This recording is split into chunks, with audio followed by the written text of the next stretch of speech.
Hey, everybody. Good afternoon from the East Coast of the United States. I was going to say good morning, but it is no longer morning. So, good afternoon. Wherever you are joining from, shoot me a message, say hello, and say where you're from. Not just for me, but also maybe some of the other people in the chat can get a chance to see all of you. All right. Hi, Irina. Hi, Lance. Hi, Alex. Ananya is in the house. As always, it's a pleasure to have you. And also, I just realized I don't know how to get rid of that little thing on the bottom. I think I have to come back in. Let me see. Oh, no, I can get rid of it. Can I? Let's see. Oh, cannot. I don't know. Okay. Just have to change it to my name. Hi, Alex, on both platforms. Hi, Wade. Hi, Suave Salcero, Fort Myers in the house. Ricardo, all the way from Chile. That's exciting. Lance, you're in Atlanta. Wildberry from Japan. Irina from Belarus. Awesome. Where else is everybody from? Why, thank you, Ananya. I did put a little bit of effort into looking somewhat presentable. Again, all of these lives, I eventually post them at some point. So if they're going to be online forever, I might as well put some effort, right? And say, one of my good friends from New Jersey, one of my favorite dancers in this East Coast area, talking about my magnet wall behind me, this 12-foot by 1-foot magnet wall. Instagram, you kind of can't see the whole thing, but it goes all the way down there and then all the way over there. Sorry, I'm just giving them like a little panoramic view. First of all, I would like to say I finally built a wall. Yes, I did. I built a wall. And Takashi from Tokyo. Awesome. I would like to say before we start anything that I just want to say a huge thank you to all of you who join these lives, who actually submit the questions. Again, coming online isn't so much for me to, show my face necessarily, because in the morning, like, there's no reason for me to get dressed up like this because I'm going to be home doing work at my desk all day. So it's an effort that I would kind of prefer not to do sometimes. But the reason I do this is because I know that there are a ton of questions. I know there's lots of topics, especially right now, but in general, in our lives, that we could use some conversation over, someone to provide their own life experiences and see if perhaps we can relate with whatever they are saying and see if we can extract some type of lessons from other people's experiences to apply to our own lives so we can find a better way to manage whatever it is that we are dealing with.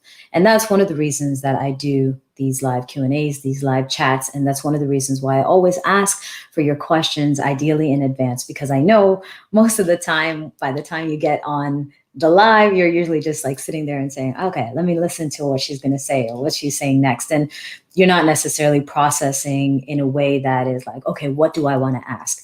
Which in itself is quite beautiful because it says, this is like the perfect aspect of a conversation where we have someone speaking and someone listening. And instead of while someone's speaking, you're trying to say something, you're actually sitting there listening. So I appreciate your excellent conversational skills on the listening side as well.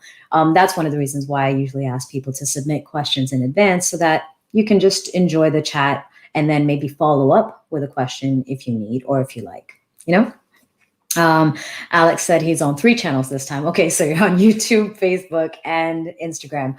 And just a quick note, because last time when we did this live last month, the Instagram, I think, or something had like slowed down or stopped or I got kicked off. So just so you know, I am live on all of my platforms on Facebook and on YouTube. So if you should lose connection anywhere, you can always find me on the other ones. And again, Magna Gopal. Fortunately, it's a unique enough name that really it's just me. Janice from Aruba. Hi, Janice. Gonzalo from España. Hola. All right. So whoever is going to be joining in, definitely say hello. Say hello to everybody else who's in the chat. Hold on to your questions if there's something that you would like to ask. I do have a few that I got from this particular session. I still have lots of questions from the ones before. Zimaku, Switzerland, right? Am I still on that? I can't remember your name though, because I always see people's like aliases on Instagram, and then I'm like, what is their real name? Zurich. So I was right. And Asi. Hi, Asi. So there are a couple of questions that I've gotten that I would like to get into. I still have questions from the last one that are still very, very relevant, very poignant, that I would eventually like to get to. But I'm going to start with Angelo. That's it. Hi, Angelo. I'm going to start with Bachata Liz asked, if not the US, which country would be home base and why? I have answered this question a couple of times, but sometimes it's worth asking again because who knows, maybe things will change, right? If it wasn't the US, I would probably want to live in either Turkey, Taiwan, or Thailand. I do not have an affinity for teas. I just realized they're all starting with T. That's not that's not any specific reason. Turkey was always one of my favorite countries from the very, very first visit that I had there in 2008, I believe, was my first trip there. There's something about the culture. There's something about the food, the warmth of that country, and the robustness of Istanbul, but still feeling that warmth of kind of like a Middle Eastern culture, a different culture almost, that has always attracted me to Turkey. And every single trip I've had there, and I know everyone's experience is different because I've heard of people saying, oh yeah, I went to Turkey and it was just terrible. They were so rude, or they were this or that. But every single trip that I've taken there, I have just fallen in love and more. And I just feel so connected to the people there. Maybe I kind of could pass for Turkish. I don't know. But that's one of the reasons that I picked Turkey. Taiwan, I have been there now 3 times, I think. And Taiwan also kind of gave me this feeling of this very robust city, this bustling, hustling city, where there is always something to do. There are always things to see. There's convenience in terms of the transportation system, very easy to get around, a good hub, also like Turkey. But within an hour, you can take a bus or a train or a car ride and just be right on the beach, right on a beautiful coastline, or be up in the mountains, or be in the old village, or be in rice fields. And I like that ability to kind of be able to switch, from one thing to the next within a short period of time. Whereas I feel like living here in New Jersey, yes, New York City is right across the river, and that city is, everybody wants to go there at some point. But eventually when you live here, you're kind of like, maybe I'm going to pass on that. But if I wanted to do something that was like mountain oriented or like really beautiful tropical beaches, I'd have to take a flight and go to, Florida, or go to somewhere in the middle, in the South, or in the middle of, or California or something, that's where I'd have to go just to be able to get that experience. So there isn't really anything in my vicinity that I could get to within an hour that doesn't involve a flight that would give me that experience. And Thailand, the reason Thailand is on that list is because my last trip there, I've been there twice. I've been to Phuket, and I went to Bangkok, and I went to Pattaya, yes, the beach. And Thailand was very convenient, surprisingly convenient to get around, very cheap. And the food there was fantastic. And I like the convenience of going from city to seclusion to isolation quickly. That's basically been, I guess, the way I'm judging the countries that I would live in or that I would choose to call home.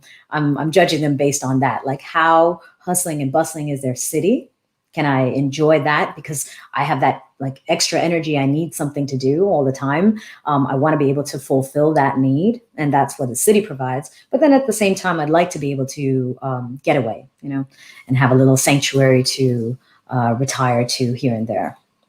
So that's my reasons for those places. So that's Elizabeth. Hope I got your question there. Where are you?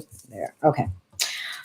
And I'll just say hi to Angel Justiniano, New Swing Sextet. If you guys don't know, that is one of my favorite bands. I got a chance to play the xylophone intro to My Favorite Things back in last year with this band. They're fantastic. And I have one of the band leaders here, Angel Justiniano, in the chat.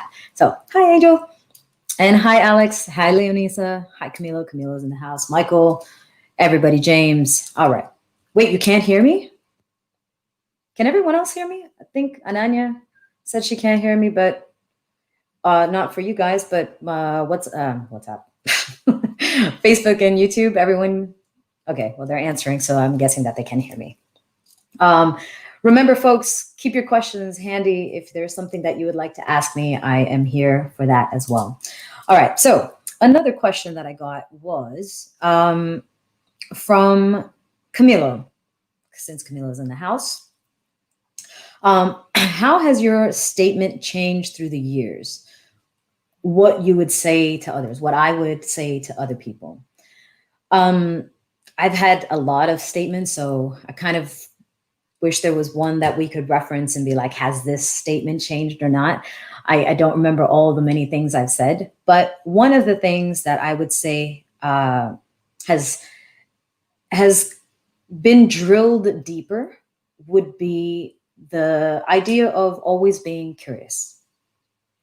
And I know I say this a lot, but I really do try to live by this in every aspect of my life. My dancing is a very clear and quick reflection of it. You can kind of see that based on the playfulness or the weird things that I do sometimes. But I really do try to live that aspect of always being eternally curious through my life, because it is it's that boredom that sometimes settles in when we think we've already been here and done this a million times. It's that kind of leads to a depression and leads to wondering if things are worth it or not, and a disconnect from either people or the things that we're doing for work or the things that we're doing for fun, because we almost start to get comfortable with the routine of things. And we forget that there is no second that ever is going to repeat itself identically in our lives. And so we don't really, we really take it for granted when we sit there and say, yeah, I've been here, done that. Yeah, I do this every single day, because every single day is somewhat different. So if you have that curiosity, all of a sudden you can start to look at those different things that happen in your days and then find a renewed passion, a renewed inspiration, a renewed love, a renewed interest in whatever it is that you were previously possibly getting bored with. So curiosity is one of those things that I used to talk about when I first started, but I definitely drill that in. Another statement, again, I feel like many of the statements that I've made, even when I look at interviews that people have done with me in the past, and I look at some of the responses that I would say, that I've given rather, is that my general philosophy hasn't really changed that much. So curiosity is one thing, connection is another thing. When I first started dancing, I've always said I started dancing and I really got into it doing social dancing, just going out and social dancing as much as I could. And I remember wanting to be able to dance with everybody, but being too comfortable because I was always dancing with one person, and that impeded my ability to connect with other people. And then when somebody pointed that out, all of a sudden I was like, okay, I really want to I don't care about the styling stuff and spins and all that. I want to just be able to connect with everybody that I dance with. And so that was my focus when I first started dancing. And that is still my focus now, and even more so. But it's also my focus in, again, dance is a compartment in my life, But how I apply myself in dance is how I apply myself pretty much universally through my life in other aspects. So that same idea about connection is something that I try to use with my friendships, with the relationships that I have. If I am here in this moment with you, I am 100% here in this moment with you. There's nowhere else I'm thinking of wanting to be, or that that has my mind, that has my attention. It's us.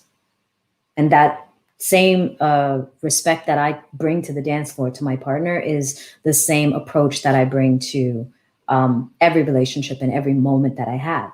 Because if I don't want to be here, I don't have to be here. I can make that choice and say, you know what?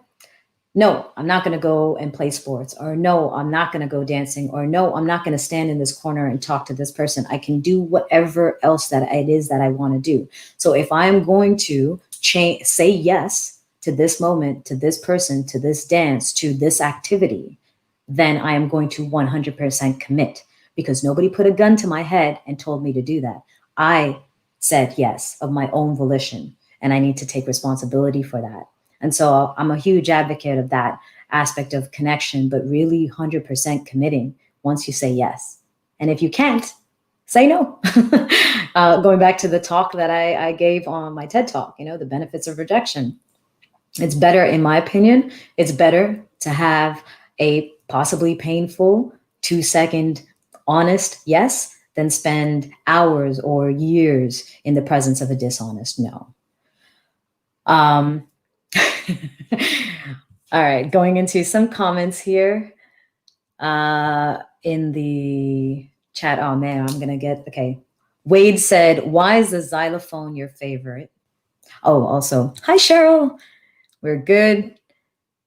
Elizabeth, my pleasure. I know you asked me a whole bunch of other questions, but I'm trying to attend to the questions in level of not difficulty, but depth. Hi, Ari. Nice to see you here. Ari and Ananya have their own live chat, live conversations, La Benai Creole on Facebook, so you can check them out. It's very academic, but deep. And Ananya, she's amazing. She's one of my inspirations. Wade, why is the xylophone your favorite? It's not my favorite. I would say piano is probably my favorite, but I guess xylophone kind of follows along in terms of the sound of it. So I like it because of the ability to sustain a note. There's something about like piano and xylophone as well, that sustained note, that kind of like you hit a note and then it just kind of reverberates through the rest of your body all the way to your extremities. That's one of the reasons I like it, compared to percussion, which is much more of a staccato sound. So there's really only this ability to react to percussion for me, compared to piano, which could have a very sharp sound, but could also have a very drawn out sound. So if that helps. I never actually thought about that. Ananya said, watching you, I can actually show these, right? Yes, I can. Cool. Watching you dance is one of the first things I want to do when we get out of the pandemic. Dancing is one of the first things I would like to do when we get out of the pandemic. Elizabeth asked, how many magnets do you have on the wall behind you? You know what? I don't know. I will have to do a little count of that, because I honestly have no idea. And we've got people in our, sometimes in our Instagram. This is a little bit of a challenge, by the way, just to manage these two platforms. So please excuse me if I'm taking a little while to get to your questions. Selene Tovar, hi love. What else we got? You're a beautiful person. I love the way you think. Thank you, Selene. You are also a lovely human being. Pablo from Brooklyn. Sup, Pablo? Cool mindset to live by. Yes, it is indeed. Benjamin, girl, you are so right. Some girl asked me out on a date and I was too nice to say no, and then you probably regretted that date, right? Hope you do well. Hi, Valentino. Danny from Belgium. Wow, we're really Not that academic, Magna. We love you to make people comfy on. Ananya, yes, Let the Night Creole on Facebook it's academic. Come on, Ananya. You're a brain, but you're also very relatable. And I think if anybody can take the academia and bring it into a way that we can all appreciate that, you're one of those people for sure. How Ananya asks, how many dotted tops do you have in your wardrobe? Too many. All right. Let's see on Instagram. What do we got here? Some clapping. I'm not sure where the clapping was inserted. Angelo said something to serve. Angelo, if you can clarify that, I think I missed whatever it was that you were referring to. Thank you, Elizabeth. You're doing a great job. Dentures should be priority for vaccine, unless it kills us off. C asked, how many festivals didn't you make because of Corona? There's a lot. I'd rather not sit there and tabulate it. It only makes me realize how much income I ended up losing for the year. From Peru, Skip Beats, I think you're the best salsa dancer in the world. I appreciate that. That's definitely a subjective opinion, but I appreciate that you find what I do inspiring. All right. Ari's not an academic? Really? Okay, well, I was sure he was. All right, well, next question. Now, I don't even know where the hell I was with that. This is going to be a teaching related question, and I feel like there is two that kind of overlap. So James asked me, how do you keep beginners motivated, especially when they experience setbacks? And Samira asked, what if you lose inspiration teaching because you're not seeing emotional or practical results from your students? So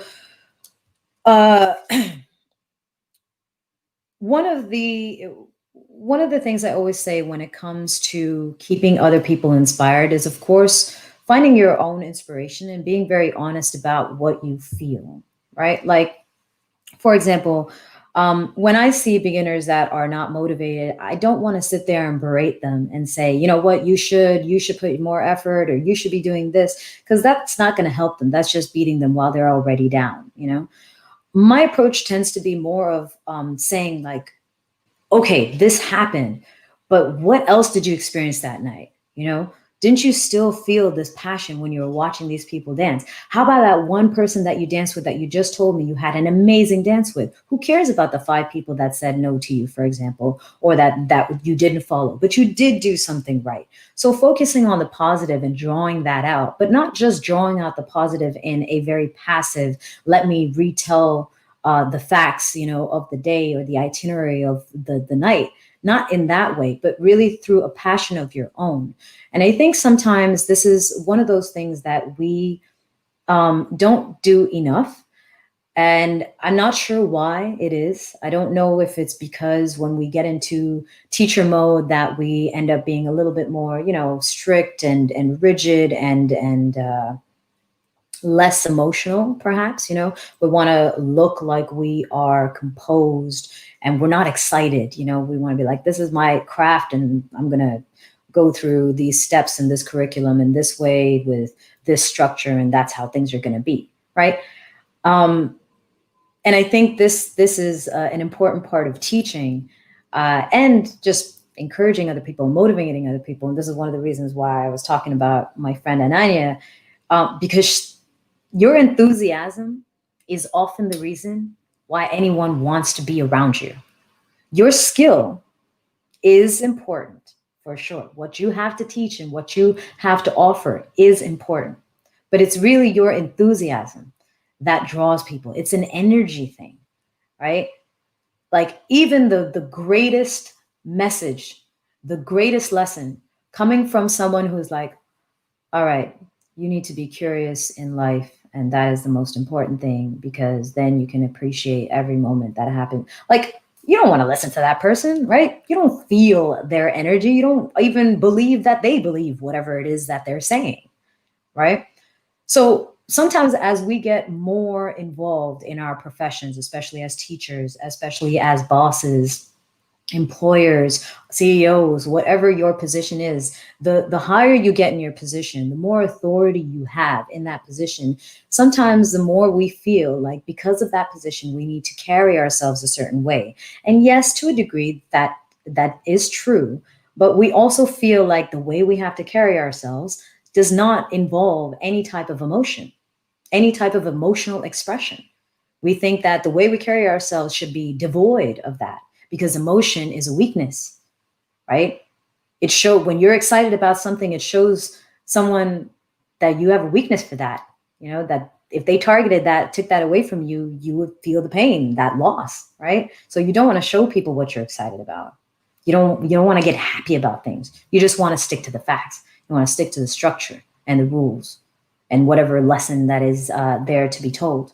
And I think when we can insert our emotions, our passion, and speak to the people that we're teaching, speak to the people that we employ, speak to the people that we are leading in a way that we would speak to our best friend about something we just discovered that we love, you would be surprised at how quickly you can inspire those people to come back in, even despite any type of setback that they might have experienced. Does that, I don't know if, if that makes sense, James, but that's kind of the approach. One second, folks. Let me just block somebody. Someone is asking on tips on getting laid. That's not what this conversation is about. Also, sorry, can't help you. It's always interesting. That's the other thing with having public profiles that are open to everybody. You take the good with the bad. You don't know who's going to actually pop into these chats. Don't forget that black bugs bleed black. Okay, Angel, thank you for that. I am going to throw that. Actually, I'm going to throw that in there right now. Lighten things before I get into Samira's, the second part of that question. There is a tongue twister that I had done with the New Swing Sextet crew in 2009 or 2010 in Antalya. And the tongue twister is black bugs bleed black blood, right? I would like anyone who's watching this, if you don't mind entertaining me, record a video of yourself. Don't practice it first. Just record it and try and say it 5 times fast, okay? So I don't even know if I can do 2 times fast. Black bugs bleed black blood. Black bugs bleed black blood. Black bugs bleed black blood. Black blood bleed. So anyways, yeah, that's your challenge, all right? So whoever's here right now, that's what I want you guys to do is try and say black bugs bleed black blood.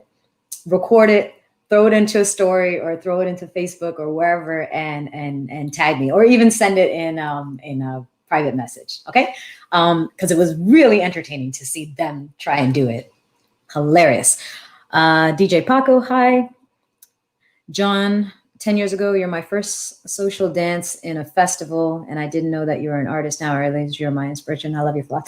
Thank you, John. One day we will also be able to make that workshop happen. Sorry that all of this stuff has passed. Yadira, hello from Mexico City. Hello back to Mexico City. James, do you feel teaching is an art form in itself? I do. Can one say an excellent dancer can be expected to be an excellent teacher? That's an excellent question. I'm going to get to that in a second. Let me just finish what I was saying about Samira. What if you lose your inspiration to teach because you're not seeing emotional or practical results? This second part of it. Ananya, you've got to go. All right, Ananya, thank you for joining and thank you for your question. I did not get to it yet. Did I get to it? Sense of understanding of connection? I did not, but I will try to get to it. Again, this chat, I'm like, yeah, we'll do 30 minutes. And then it ends up being like way longer than that. But thank you for joining. All right. So talking about Samira's question, which was, what if you lose inspiration to teach because you're not seeing emotional and practical results from your students? Now, this is something that we have to, as teachers, as leaders, as employers, as anyone who is in a position that is coaching and instructing somebody else, that we have to be careful with, okay? Oftentimes, the results that we want, the results that we are expecting to see are kind of commensurate with where we are ourselves, right? So we almost think that, well, we don't necessarily take check of this, but we do unintentionally and perhaps subconsciously project this onto our students, is where we are expecting a certain level of progress based on what we have experienced. You know, maybe we're fast learners. Maybe when we started out, someone showed us something and we were able to pick it up like this. So when we explain it 3 times to somebody and we don't see them picking it up, we're like, "Ugh, they're not getting it. You know, like, what's the point? Like, I'm not inspired to teach them." Right. But the thing is, progress and growth comes in many, many different ways, some which are not observable to us.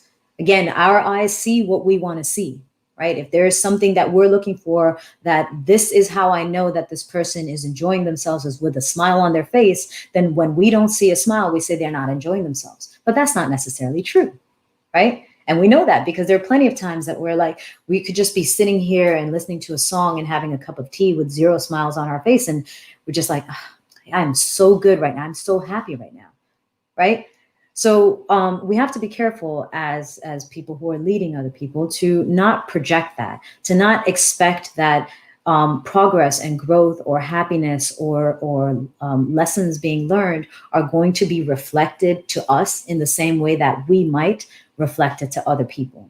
So try to, one, think about what it is that you're teaching. And always use that moment where, if you're not seeing results from someone, use that moment to refine your methods, right? Try a different way. See if you can come up with another way and see if you can penetrate that student's mind, right? And get them to absorb this information better. But an even better way is to ask. I think we take for granted the power of a question, right? The power of inquiry, the power of not making an assumption that we know, because we do project. We are humans, and that is one of our flaws and strengths, is projecting, right? But to actually ask, right? Ask your student, even if you don't see the results, ask them, do you feel like you are learning something? And let them tell you, because maybe what they're learning is learning how to be happy with wherever they are. And that's based on something you taught. Maybe they didn't learn the movement itself, right? But they feel happy about where they are because of the positivity that you're sending them. That's growth. That's something to be proud of. That is an emotional result that you might not have known unless you asked them first, right? So as a teacher, focus on those things, and don't necessarily assume that there are no results because you can't see them. There might still be results, but the only way you'll find out if there are results is to actually ask. And I think that in itself is something that we should be mindful of in any interaction with anybody, is to avoid making assumptions, right? To avoid thinking that you have all the answers, and to avoid thinking that everybody reacts the same way that you do. Everyone has their own experiences in life, which are condition the way that they react to different triggers, to different interactions, to different environments. And we have to appreciate the differences between all of us.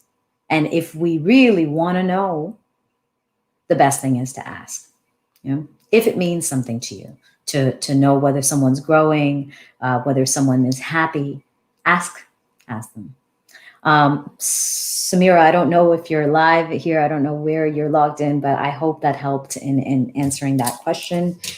Let me just check this off. I know I feel like I'm okay. So small little break. Let me say hello to some of the other people who have joined in. Again, if you are joining, let me know where you're from. Say hello.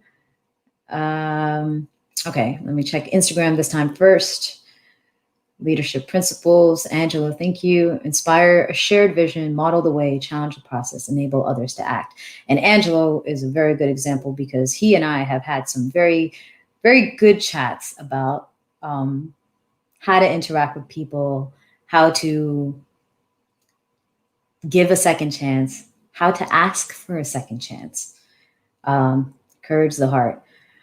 Magna, when did the moment you want to ready to share the skill? Maybe you already answered them. I'm sorry.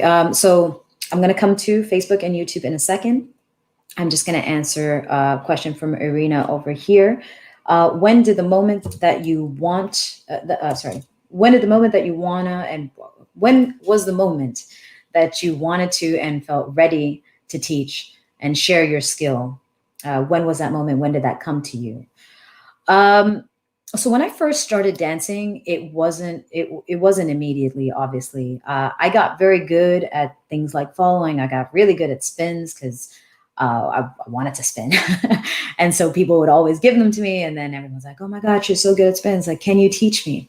And even though I was very good at what I was doing, I didn't always feel comfortable instructing other people, mainly because I was very focused on myself. I was trying to grow. I wasn't ready to spread my attention to someone else. And I think that is one way to look at whether you are ready to teach, right? Is what passion do you have for someone else's growth? And it could be not at the expense of your time, but kind of it is an expense. It's at the expense of the energy you're putting into yourself or your time to be doing something else. And whenever you have to explain something to somebody, see how you feel about that. All right. Reflect on that and say, when someone's like, hey, I saw that you did this. How did you do that? And if you're like, oh, you just have to do this, just pay attention. Right. If that's your response, you're not ready to be a teacher. You know? Or if your response is, I don't know, just keep watching me, you're still focused on yourself. But if when someone asks you, you're like, oh, I don't know, I think I did it like this. Let me see, let me try. And they're like, oh, yeah, this works. If you get excited about sharing that information and sharing that knowledge with somebody else, and then when you see that they start to absorb that information and they're actually progressing, if that comes to you and makes you happy, that's one of those signs that says, okay, I'm ready. I'm ready to approach this as a teacher. And that was something that had happened to me when I first started dancing. So there was a long period where I was focused really just focused on myself in the first few years. And then people were asking me to teach and I was like, I'm not ready to I don't even know what the hell I'm doing exactly. I'm still trying to figure stuff out for myself. And then once I felt like I understood it, then I was like, I wish everyone could do this. I wish I could show all these people who say that this is difficult, that it's not that difficult. And then I got this desire of, okay, how can I take what I know about my body and translate that into a lesson that someone else can absorb in a way that they can then do the same thing with their body? I hope that answers your question, Irina. Leadership principles. Saiba in the house, my sister. Okay, so this again, the greatest challenge in this is really just, where do I go next? And I was about to start scrolling with my finger, which I can't do on this. All right, so who do we have here? James, do you feel that teaching is an art form in itself? This was the question that I wanted to talk about real quick, since it is related to this whole teaching aspect. Do you feel that teaching is an art form in itself? I do. Can one say that an excellent dancer can be expected to be an excellent teacher? If not, how so? I do believe teaching is an art form. I believe communication in general is an art form, and teaching is just an extension of that. I don't think that just because you're a great dancer that you are also, that you are also an excellent teacher. Because again, like I said, there were plenty of years that I knew what to do, but I had no idea why I was able to do what I was able to do. So there's no way for me to actually communicate that and translate that into to someone else. The other thing is personalities that often tend to come out. How we learn, what structure we appreciate, what interactions we appreciate with other people will determine kind of how we sometimes approach giving lessons to other people, right? If we had hard lessons, if someone was like, okay, this is how you do it, and this is how we learn with the strict, ruler type of thing, then we might approach teaching in the same way. And unfortunately, not everyone responds well to that form of teaching. So now you're good at what you do. You might be a great dancer. You might even understand your movements to a degree that it can be taught. However, your methodology, your approach, your personality are not that warm or that welcoming to your students. And so, yeah, it is an art. And I think anyone who wants to be a good teacher should invest in learning that, and, find out other people who are good teachers, who are good communicators, and ask them, get coaching from them to find out, all right, well, this is what I want to teach. And here I've broken all of this down. Okay, cool. Now break that down to me. And then work with someone who can get through your own personal triggers, whatever it is that you might have that's negative, that comes out in perhaps an abrasive way or a condescending way sometimes. That's something that we need to work on. But yes, I agree that that teaching is an art form, communication is an art form. It's something we should all be working on all the time. It is not something that you ever get to 100% and then that's it. There is an infinite level of information out there for us to learn and for us to be able to grow. So constantly focus on being better as a communicator and being better as a teacher, because there's always room to grow there. And yes, just because you're a great dancer does not mean you're a great teacher. And also vice versa. There are some really good teachers who understand the body, but are not that good when it comes to dancing. Do you think this is a skill that can be worked on, the whole expressing through, and oh, damn. See, this is the tricky part. The delay in the chat messages to whatever it is that I'm speaking about, because then I see it, then I see a message and I'm like, wait, what was I saying before? Benjamin, if you don't mind wording your question, going back into it and just kind of maybe giving me a little bit more, elaborating on it a little bit. Dwayne in the house from Florida. That is why some people are self-employed, so they can be their authentic self and not caught up in emotional, devoid corporate culture. Yes, we were talking about the having a little bit more energy and enthusiasm. Maybe, Benjamin, that is what you were talking about too, that expression through energy, maybe. But I don't believe, like, yes, it's true. I work for myself. I don't have a boss. I don't have a corporate culture or structure that I have to adhere to. However, I do believe in the power of an individual to create change. I do believe in that.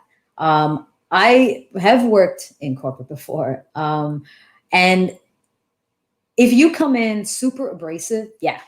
If you come in and say, I don't care what traditions you've had for all these years and how everyone else has to adhere to it, I don't have to adhere to it, you're going to rub people the wrong way and people are going to try and shut you down.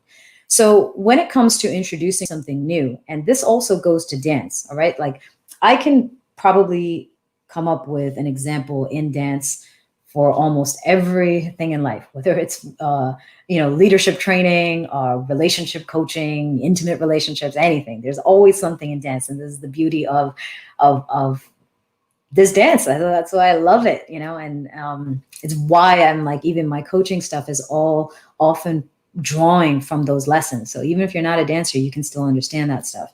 But when it comes to dance, for example, if I'm trying to insert something, and I'm crazy, most of you know how I dance and how out of the box I can be sometimes, right? If I'm trying to insert something, I'm not going to go all in and just start doing everything that it is that I'm capable of doing in that moment. I'm going to test the waters. I'm going to see what the other person is comfortable with. And this is one thing when it comes to self-expression. Yes, you should express yourself. Yes, you should be authentic. But you got to understand that you're not on an island. You're around other people. And when it comes to your expression, if it comes to expression, you're expressing to an audience, you're expressing to someone, right? And so you kind of want to take into account the people around you. It's not to say that they should change who you are or change how you express yourself. But if you're trying to change the situation or change the conversation or expand your community or join a community or get people to come to you so you can create a community, well, you have to introduce the expression slowly. You have to introduce that novel way of dealing with things, that new way of speaking or expressing emotions or sharing that stuff slowly, incrementally, so that no one is overwhelmed by whatever it is that you're presenting, right? And I believe that when we do it in that way, those incremental steps, everything is possible. And one of the reasons is because you don't even realize it's happening. It's like putting on weight, for example, right? I mean, yeah, if you just put on a lot of weight, all of a sudden, someone would be like, holy cow, you put on a lot of weight. But if you're with the same people all the time and you're slowly putting on weight, you don't even notice. Before you know it, you're like 50 pounds heavier or 50 pounds lighter, you lost a lot of weight. Like people don't even realize, right? When it's slowly, the change happens. And it's not as abrasive, easier to accept, and you'll be surprised who you can get on your side. So that one is comment on Dwayne's. Yadira, I will. Leslie in the house. Hi, Leslie. All right. Ananya's out. Oh, wow. I'm really way back there. Love the way you teach and the way you are. Thank you, Yadira. Wade, James Dad's a great question. Mitali, but Pat, what do you do when you're uncomfortable social dancing with someone? What's a tactful way to communicate this without being hurtful? Excellent question. Boy, I wished I could actually do that live and tell somebody that I'm uncomfortable. It's no social dancing for some time. What do you do when you're uncomfortable dancing with someone? How do you communicate that with somebody? Again, going back to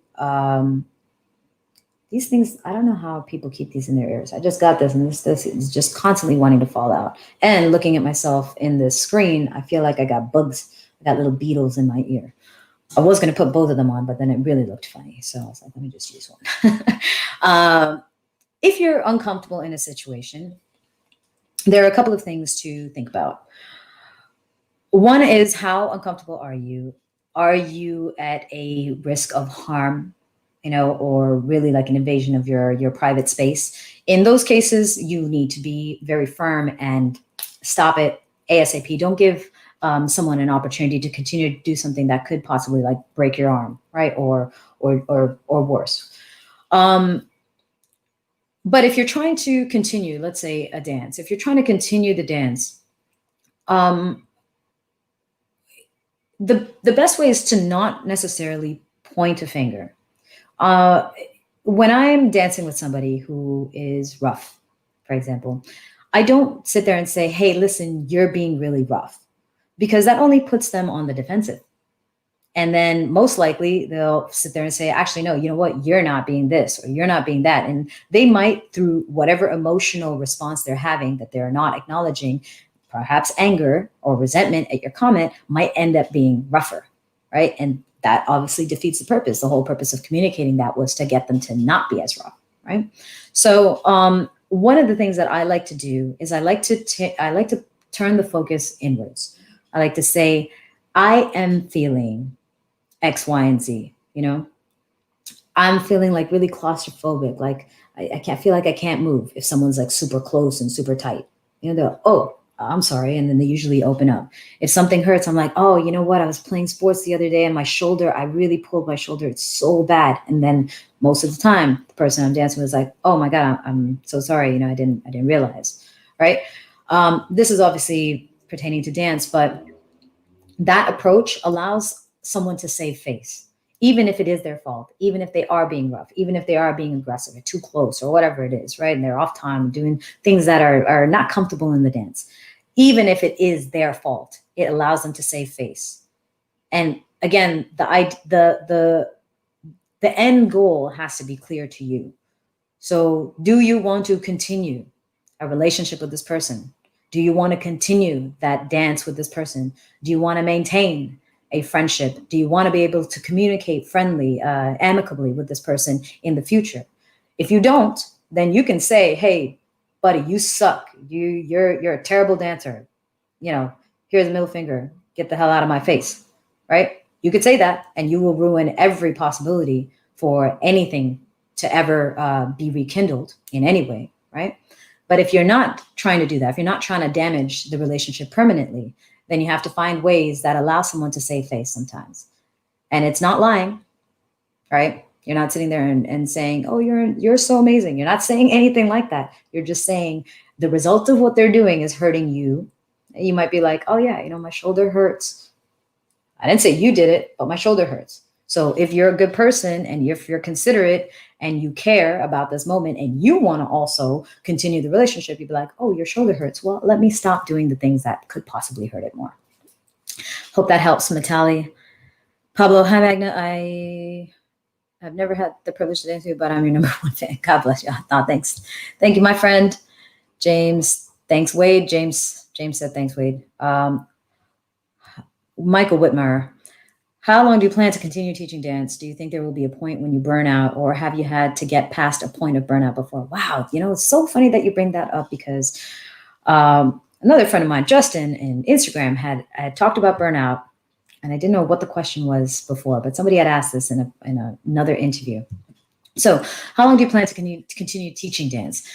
I cannot answer that with a definitive answer, unfortunately. I will probably do it for as long as I can, because I absolutely love this dance, and I absolutely love teaching. I feel so rewarded when I get a chance to teach, and I feel so rewarded to have the ability, the opportunity, the privilege to have people's attention and be able to take them from this place to another place. I think that's an honor, that's a privilege.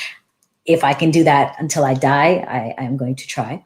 Do you think there will be a point where you burn out, or have you had to get past a point of burnout before? Yes, it's possible. But most of the time what I do is I try to take breaks. I did have a point when I was dancing before I got injured. I was dancing all the time. I was traveling all the time. I was Thursday to Monday of every weekend in another city, another country, on a plane, sleeping in a hotel or sleeping in someone's house on their couch, just in between trips or in between events, not sleeping very well at an event, being out until late night, dancing for hours and hours, teaching for hours and hours, not eating the best food. Yeah, it got to me. And then on top of that, I got injured. And then I realized that so many people didn't actually care about me or my health. They just expected me to be this robot, this machine who comes out and does what I'm supposed to do, get on the dance floor and dance, like, what is that Clint Eastwood thing? Dance, and he shoots at the feet. Kind of, that's what it started to feel like. And I started to feel that burnout at that point, because I loved the dance, but it started to feel like an obligation. It started to feel like if I did not do this, that people would not support me, or I would not get hired and all that stuff. And I had to take the time to check myself and to understand what is important in my life. And I realized that my health, my body, this body is the only one I've got, and I need to take care of it. And so it allowed me to realign my priorities to my own health. And yes, it came with some consequences, because I had to cancel things so I could recover. Some of those events hired me back. Some of them didn't. Oh, well, c'est la vie. At least my health is good. And now the way I approach things is I understand that there is a limit to which my body can perform at its best. And if I want it to continue to perform at its best, I need to be mindful of that. So I try to focus on fitness, take care of my training. And in addition to that, I don't travel. I mean, obviously right now I'm not traveling at all, but I don't travel as much, because it's very draining, and for a weekend where you're teaching for 3 hours, but you're dancing for 15 to 20, and then you're traveling for 10 to 20 hours in both directions, and you've got time zone differences, it does get exhausting after some time. So I just take less trips, and that's one of the ways I've handled burnout. Hope that answers your question, Michael. Hi, Hannah. Matali, that was good. Okay, cool. I guess just scrolling up here. Boom, boom, boom, boom, boom. Hello from Singapore. Oh, Matali's from Singapore. I love Singapore. I love kaya toast and soft-boiled eggs. That's my jam. Kateson from Paris. Hello. Long Beach. In the house, teaching is also part of growth, emotionally and technically. As you teach, you hone your own skills and become much better. Very excellent point. Dwayne, Yadira, listen to you makes me know why you're a great dancer and teacher. Thank you, Yadira. Alex said, I watched several videos like the one about rejection before checking your amazing dance.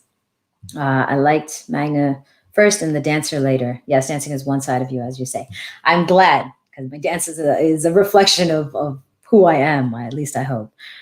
Benjamin should have asked earlier. It's okay. All right. Facts. Kenny in the house. That's my little Kenny from McAllen, Texas. Gretel, true. I'm not sure what any of the trues are for. From Bolivia. Jaime. Good vibes. Wash hands. Yes, indeed. Jimmy Welch. I don't know who he's talking about. I'm not even going to show that comment. All right. Hiawatha, can you tell me what are the primary responsibilities for a follower? Okay. All right, cool. Another person that needs to be blocked. YouTube, for some reason I don't get that much stuff on Instagram. I don't get all the crazy people on Instagram, but YouTube, they just keep popping in. Hiawatha, can you tell me what are the primary responsibilities for a follower? One of the primary responsibilities for a follower is to know yourself first. Again, most of the times when we think of leader and follower, we're already thinking about what the relationship is with the other person. But we forget that the first relationship, the most important relationship, is the one that we have with ourselves. And that is the best approach to start when it comes to being a follower or for a leader. So understand your body, understand your own technique, understand how you move, how you can control that, how you're breathing, what are your emotions, what are your triggers, what is your connection in your hands, how do you respond to something that you have done many, many times before? How do you respond to something that's completely brand new? How do you respond to something that's too strong, too light? Those kind of things as well, in general, for yourself. Then when you connect with another person, instead of thinking of moves, think of moving. Right. And this might be a new concept to some people, because most of the time when we think about leading and following, we're thinking of moves. We're not necessarily just thinking of moving. Right. We're like, all right, if I have to go like 1, 2, 3, 5, 6, 7 is a cross body lead, that's a move. But really, there's a movement. It is just moving across the body. So if you miss a time, if you miss a count, if you are on the wrong foot, don't stress. Right. Just move. Just get to where you need to get and get there however you need to get there, right? When we start to focus extensively on the moves, the patterns, we sometimes almost forget what we already intuitively know how to do, right? And this is, again, it's very surprising, and it's very interesting when you start to realize that most of the things that we do in dance, you already know how to do. If you were not told it was a move and someone, brought you over and then turned you, you would take a couple of steps, and then they said something, you would try and face them. That's a crossbody lead, right? You would have been able to do that if nobody told you 1, 2, 3, 4, 5, 6, 7. You would have actually been able to do the movement of crossing the body and then facing your partner so you could continue the conversation, right? So as a follower, yes, understand the basic, understand the timing, understand your body, understand the rules in the dance, and understand some of the most common signals and cues. Hand up generally means a turn, but let the guy lead you, right? Or female lead you. Let your leader lead you. There are some signals, so you want to get comfortable with that. But at the same time, just understand that your body is capable of moving when it needs to, if it has a purpose. So just understand what the purpose is. If you get a turn, what is your purpose? You got to come back to your partner. So just focus on that, and you'll find that your body will turn, will step where it needs to. Maybe it's not technically correct, but if you're not performing on stage, there's a lot of things that you can get away with on the dance floor that allow you to be a good follower without being necessarily technically correct and stepping on the exact beats. Hope that helps, Hiawatha.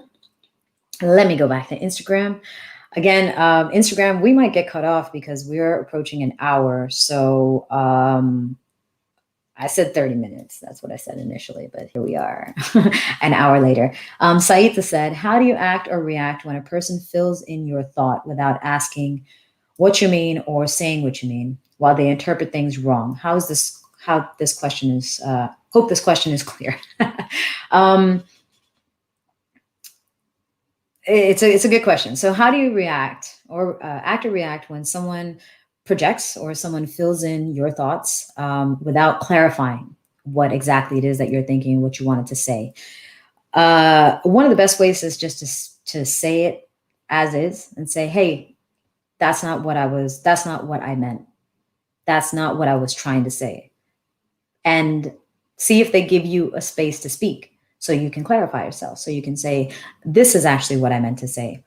And then once you say it, it's important, again, because communication is not just about you speaking for the sake of putting words and air out into the environment. Speaking is about someone listening and someone understanding what you're trying to say.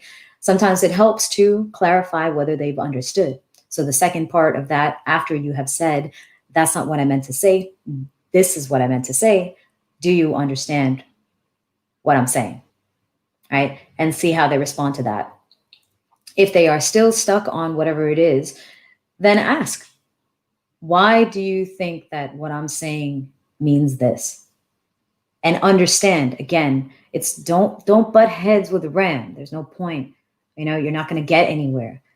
We have to try to understand where the other person is coming from. Yes, we have our point of view. Yes, there's something that we want to say. Yes, there's something I want to communicate. But the only way I'm going to be able to communicate with someone else is to understand how they're going to receive the information that I am providing. And one of the ways to do that is to ask questions. Ask questions of the people around you. Clarify whether they understand you. And if they don't, ask them why. How did you get to this understanding based on what I just said? So that you can understand. Maybe you didn't even know that you had a trigger word in there, that connects to them with a certain thought, right? And they immediately say, oh, if you said that word, then obviously you must mean this, when you didn't even know that word meant something, right? So, Saita, I hope that helped. All right. True that, Saiba, I don't even know. Don't make assumptions. Agreement number 3, the 4 agreements by Don Miguel Ruiz. I have that book, but I don't think I read that book. Okay. Going through Instagram again. I do apologize, Instagram, if we do get cut off. Just trying to scroll through all of these. I hate Instagram scrolling on the phone. Camilla's also there. Irina. I know I got a lot of questions on Facebook and YouTube. I'm going to get to you guys right now. I just want to, doesn't stay in my ET. Very good question. Hi, Munchkin. Hi, Ali. Hi, Simge. How do you keep distance from filter silhouettes? What drew you to salsa? Have you ever considered shifting focus to a different dance form? I have not considered shifting focus to a different dance form because there's something about salsa that's just very rich in the music, in the dance, the improvisation, the social aspect of it, that has always kept my attention. Even after I've played around and tried a different dance, salsa's still it's my love. I'll always come back to it. Gina asked, have I gone to any socials recently? Unfortunately, no. Let me just get this. Okay. My teacher had the opportunity to dance with you in a Congress. He says you're the best dancers you'll ever dance with. Thank you. Eduardo, we will dance one day. Hiroko, Japanese girl living in New York, met you at a club. Wonderful question. Fitness and train. Do you do anything physically daily? I do something physically almost every single day. QFit. Hiroko is something that I can give you a little bit more information on. That's usually my training. Eager to dance to join QFit with Magna. Thank you, Irina. Okay, coming back to this. I don't know when Instagram is going to kick me off. Charlie from Argentina. Hola, Benjamin. What do you think is the minimum that any dancer would need to know or do before they can start teaching? Tough question. That's a tough question because it depends what you're teaching, right? If you understand your basics thoroughly, really, really good, you could start teaching the basics and maybe just the basics, right? Maybe your school is just an introductory space for students to come in and learn those basics. If you start to try and teach things that you don't really have a good grasp on, maybe not. For example, some people say, oh, a dancer shouldn't, a good teacher should know everything about the history of music and all the different forms of dance and blah, blah, blah, blah, blah. I, raising my hand, am guilty. I don't know all of that. I've been in the scene for 20 years. I've been teaching for majority of that time. And I don't have a full grasp of the history of salsa. I cannot explain that to you if you ask me. I would tell you to go somewhere else, right? If you ask me for like Afro-Cuban movements and all that stuff, yeah, there's some that I know, but I don't really know a lot of that. If you ask me about like the Santeria and the Orishas and stuff, no, I don't have that information. My information, my knowledge on that is very, very superficial. It's not as deep as other people can get. But for me, there are certain things that I have focused my career on. There are certain things that I find to be very important in my dancing when it comes to connecting, the improvisation, the ability to understand the music and improvise on the spot, adapting to our partners, and then also getting creative with our own bodies to see how it can move. Those are my strengths. Those are my focus points. And that's what I teach. So someone else would be like, well, if you don't know all of these things, you shouldn't be a teacher. But I don't think there's anyone who would say, oh, Magna's a terrible teacher because she doesn't know those things, right? So I think it depends on what you're trying to teach. And also, we just need to understand that considering all the different compartments of dance, different aspects of learning, and even in school, right? Like you have different subjects. There's so many different subjects and sub-subjects and all of that within dance that you kind of can't expect everyone to know everything. So why don't you find something that you're very passionate about that inspires you to keep on learning, to keep on growing as a dancer, which ultimately should reflect in your teaching. Focus on that. And when someone comes to you with a question that is about, um, you know, something that you don't know about. So if someone's like, hey, Magna, I want to learn more about the Orishas, I'll be like, well, let me see who I know, who I can suggest, who I can recommend you go and learn with so that you can get more information because I cannot provide that to you. Hope that helps, Benjamin. James, Magna, I think you have a great gift for teaching. Definitely continue. I was like, thank you. I appreciate that. I will definitely try. Kenny, how does an introvert break out of their shell on the dance floor? Like if they want to have body movements or a lot of flavor, any drills they could do to open up and develop their style and flair? I think for introverts, there's a beauty to an introvert. I don't see a reason for an introvert to force themselves to be an extrovert, personally. Just like there are people who are soft-spoken, there's no reason for them to start yelling and getting all crazy and all of that stuff. There are people who are quiet and reserved. And there's people like me who are out there and hyperactive and energetic. There's a beauty in all the different personalities. I don't think personally that an introvert needs to break out of their shell. If anything, considering this is a social dance, what they might need to do is get comfortable asking people to dance. But I don't think that they necessarily need to be a different person on the dance floor than who they're comfortable being, because an introvert will probably provide a very intimate dance, a dance that isn't full of flair, a dance that isn't full of crazy movements, a dance that's very connected with their partner in that small space that they're in. And that's something that we don't always get to experience sometimes on the dance floor because most people are full of flair, full of energy. And that's what we have an idea of what this dance is like. Right? So Kenny, I would say, I don't think an introvert needs to break out. I don't think we need to force an introvert to break out. I think we need to encourage an introvert to approach this dance in the way that they feel most comfortable being themselves and expressing themselves, and then asking and seeing what they can bring to the dance that's different. And as an introvert, what they can bring. And if anything, just helping them overcome possibly the challenge of asking someone else to dance, if anything. All right. Moving, interesting perspective. Thank you, Wade. Elizabeth, no worries. Take your time. Thank you for answering all our questions. My pleasure. Bachata Liz. Benjamin, excellent answer as always. Thank you, Benjamin. I'm glad I answered it. Ola Magna, how you feel you want to start to dance someone? Leonisa, I'm not sure I completely understand that question. If you could rephrase that, I will be glad to answer it. Kenny, okay, good. I'm glad that worked out. All right. So I am going to answer. You can't see the red checks. There's 1, 2, 3 red check marks on these papers. I did not even get through any of these. Okay. I'm going to answer one more question off this paper. And if you have one more question, I will answer them off of Facebook or YouTube. You can throw that in there. And on Instagram, if you'd like to throw one more, I'll answer one from all of these.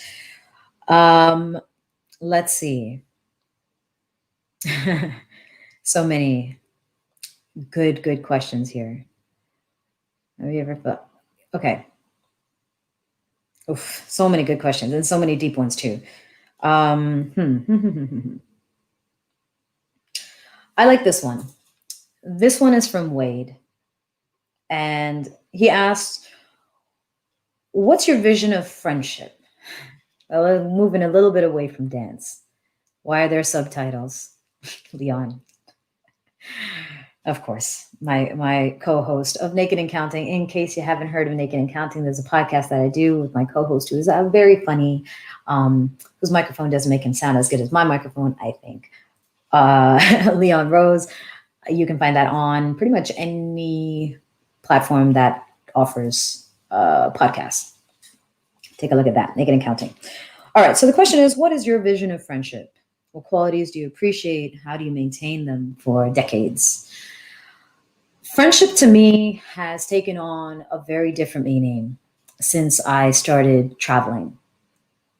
One, since I left Canada, which is where I have been most of my life and where I started dancing, where I studied, where I made many of my friends who I'm still friends with, fortunately. But once I started traveling, it took on a different meaning. And one of the things, Mila's like, girl, I wish I could stay on to listen to your dust. I'll catch you on your thing. Speaking of which, another little plug before I continue this is Neelam. Oh, I mean, they might be starting right now, or no, in an hour. They're going to be doing on Less is More on Facebook, doing a live chat about body shaming and body image. So if anyone wants to go check that out, that's going to be on Facebook at 2 p.m. So in about an hour, which hopefully I'm not going to be here for another hour. So the idea is that this was supposed to wrap up like 10 minutes ago. So answering this question about friendship. What is my vision of friendship? What qualities do I appreciate? And how do I maintain them for decades? Friendship to me has taken on a different meaning as of traveling, because I realized that I would be able to connect with people across the globe within a weekend and possibly not see them again for another year, maybe until the next iteration of that event, if that. And so one of the things that I appreciate in a friendship is a level of interest. Now, not every friendship is going to develop into something deep and profound where you're sharing all of your struggles and your successes and all the day-to-day things that you go through. Not every friendship is like that. I don't even think I have any one friendship that is like that. I have different friends right now who I share different aspects of my life with, because we just connect on different points. And so I appreciate the differences in our connection and don't force one friendship to act like another, So the one thing would be the investment. I think in any relationship, there needs to be an equal investment. Otherwise, one person is investing and the other person is just constantly withdrawing. And eventually you end up depleting that account. Right? And the person who's just constantly been investing feels taken for granted or taken advantage of, or never feeling that reciprocation. And the person that was just taking all of a sudden doesn't understand why things ended, because they don't realize that they didn't contribute to that. Right? So sometimes with friendships, what I've done is I contribute and I provide the level of openness that I hope to get from them. If I feel a really strong connection with somebody, I generally open up. And one of the reasons I open up is because that vulnerability that you can show to somebody else allows them to be vulnerable with you. And it's through vulnerability that we usually build our strongest connections, not through our strengths, because everyone's trying to be strong. But it's that moment where you're like, listen, this is something that's happened, or this is something I think about, and I'm willing to share this with you. I hope that it finds a safe place with you. And if it does, then all of a sudden you've built some kind of bond. So I appreciate that investment, and I appreciate vulnerability with my friendships. The other thing is that I try not to have a lot of expectations, but the expectations that I have, I vocalize them. So considering that my friends are spread across the globe, that I can't talk to them all the time, that there are different time zones. So I don't even know if they're awake at the time that I might want to have a conversation. I don't create those expectations that we're always going to be in contact the way myself and a neighbor, a friend who lives down the street might be, you know? When you remove those expectations, it's easier to let that friendship grow as it would naturally. Now, one of the aspects of that growth is that maybe it doesn't grow, and you have to feel comfortable not being resentful for that, right? So I also appreciate that whatever I experience with someone in a moment, kind of, again, let's go back to dance, right? Is that moment. And I'm going to give 100% to that moment. If that moment gets a chance to repeat itself, I'll try. Like a dance, I might ask someone again, but maybe I don't see them again to dance, or maybe they're constantly dancing, or maybe they don't want to dance in that time that I asked them to dance. And so we don't get to relive our amazing experience. And that's okay, because I had a great dance, you know? And again, that goes back to how and why I approach the relationships and friendships that I have with people. And that's why I connect. And some of you who have had a chance to meet me, maybe I don't remember you, seeing you 3 years later or something, but that moment that we must have shared at an event was like very intimate. It was very connected, because I'm here with you. I have nowhere else to be. And this could be my last day. So what am I holding on to? What am I waiting for? What am I going to reserve something until the next time? Maybe there is no next time, you know?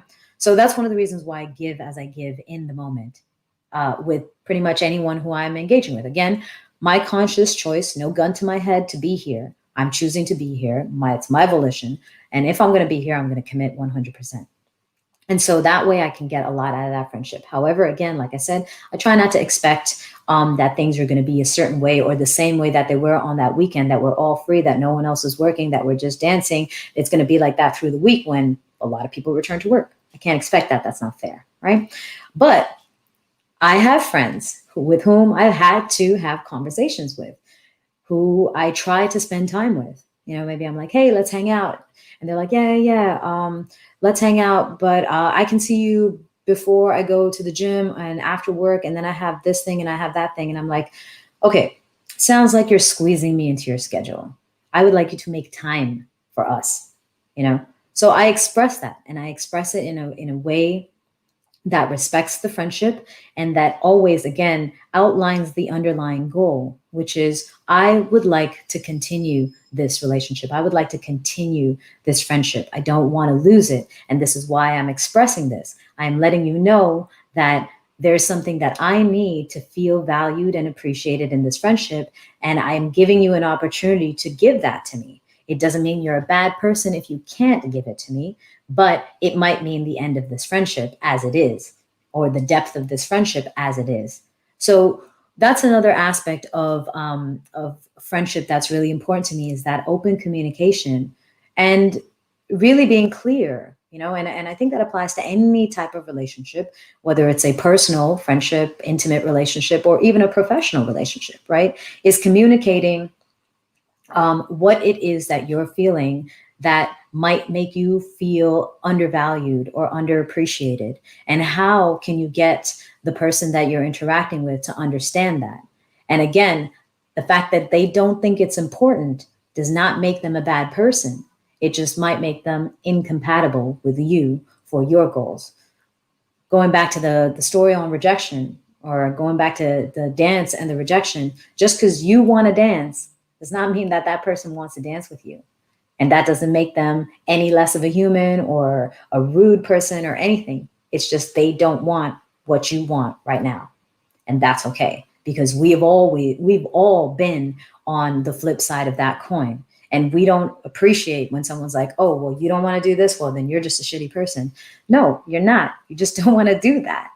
Right? So friendship for me, the qualities that to kind of summarize this for you, Wade, the qualities that I appreciate are an investment, an equal investment, a mutual interest that both parties are um, trying to grow something together, right? A lack of expectations, where you're not expecting one friendship to be like the others because everybody's different. And so naturally, our relationship and our interaction with one person cannot be expected to be the same as it is with somebody else. And then this other element of an open communication, where there is the vulnerable aspect where you share of yourself, showing this person that you trust them and inviting them to do the same with you, instead of like sitting there and making them earn all of your trust, right? And then there's this other aspect of open communication, which you should feel comfortable saying what it is that you want, how you feel valued, how you feel appreciated, so that this person has an opportunity to then be introspective, reflect on the friendship, see whether they are providing that to the friendship or not, and see whether they want to provide that, whether they feel that it's within their capacity or within their interest to do that. And then from there, the other important aspect of it is being able to accept that things can be great in a moment and not last forever. And so be able to walk away without resentment, without hate, without anger, without depression, and just say, it was good. It's over. Next. Hope that helps. Wade, I hope that answers your question. Marco, yes, I'm still waiting to dance to you. 2600. Oh, yeah, that's right, Marco. We're supposed to dance on top of some Swiss mountain. Camilo, I'll have to leave now for 15 minutes. If you're finished by the time I come back, thank you so much for the stimulating conversation and for your interestingly matured statement on curiosity and connection. My pleasure. And lastly, on Instagram, communication is the key, always gives a clear vision, but not all people communicate. Hi, Carlos. Communication is key. But our understanding and our definition of communication, internal definition, is sometimes incomplete. I'm not going to say it's wrong. I just think that sometimes it's incomplete. We think that communicating is all about saying, and oftentimes it's actually more about asking and understanding the other side before you say anything at all. So I would like to say thank you again to everybody who has joined this chat. If you have the time, I would very, very much appreciate you taking a moment to complete the feedback form that I have for these live chats. It's on my website, magnagopal.com. You obviously know my name because you can see it on whatever platform you're on, magnagopal.com. And then in the menu, there's a section that says feedback, or you can just go to magnagopal.com/feedback. If you did enjoy this chat, let me know.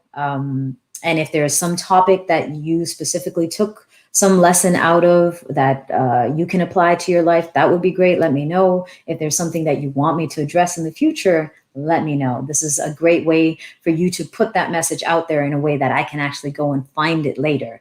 Because I know sometimes I get the messages and the comments and the DMs, and then I'm like, oh, I know somebody said something, but who was it and where did they say it and what did they say? Whereas at least if you complete the form, I will be able to say, oh yeah, in my feedback form, that's where everyone replies and tells me their thoughts and the questions they'd like me to answer, and I can go and find everything. So it's not just of benefit to me, but it's also of benefit to you if you actually are taking part in this live chat in a way that you want to get information or you want your questions answered. Irina, I love your answers. So honest and deep. Thank you so much. My pleasure. I'm glad I was able to get to some of your questions today.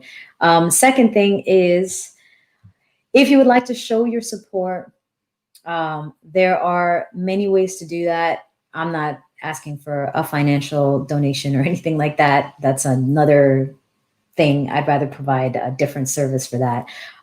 But if you'd like to show your support, go to my YouTube channel and hit subscribe. I know that doesn't mean like too much. You're like, I don't want to subscribe to something else. But there are like perks for people who are creators of content. There are things that we can then do that allows us to maybe add longer videos so that you don't have to get like things get cut off and stuff. Post updates or post links so that you don't have to go typing things in. So there are benefits for creators that ultimately come back and fall on the audience, whoever's on the channel. So if you don't mind, youtube.com, Magna Gopal, click subscribe, turn on your notifications, share the link with other people. Instagram, same thing. And yeah, and finally, I would just like to say thank you for being very supportive. Thank you for showing up. Thank you for engaging. Your questions and your comments have been fantastic. This is one of the reasons why I do all of this stuff. I am here in service. That is what I believe my role is on this planet, is to provide a service and to help other people grow. So that's what I'm here for. I appreciate you guys engaging in the live. I appreciate you saying hi. I like seeing that. And of course, all the questions that you provide, it helps me think about things too. And that's something that helps me then obviously develop those answers in a way that I can then provide some content and some lessons or some material that would be of use to you. I know I have a lot of other questions here that I might either address in an empowered video, which again, you can find all of those on my YouTube channel, or if not, I will definitely be doing another live chat. I'm gonna try and do it once a month, probably like the first Friday of every month. It seems to be like the most convenient time. So that's probably when I'll be doing them. And what else I got? That's it. I mean, leave a comment, say whatever you'd like to say in the comments, and send me a message if you enjoyed this. And don't forget to complete the feedback form, magnagopal.com/feedback. Until the next time, thank you all. I hope you have a wonderful weekend wherever you are in this world. Stay safe, stay healthy, wear a mask if you're going out in public. And love you all. Bye, IG. Thank you, Bachata Liz. I'm so glad you enjoyed it. I'm glad you were able to make the whole thing. Ciao, Sabor Latino. Bye, Gina. My pleasure. Ending that. And everybody here on Facebook and on YouTube. I can't believe that's an hour and a half long. Oh my God. I'm so sorry. I was like, 30 minutes. That's all I was going to do is 30 minutes. 1 or 2 topics. But yeah, it always ends up being longer. I enjoy it though. So thank you again. Have a fantastic weekend, everyone. Ciao.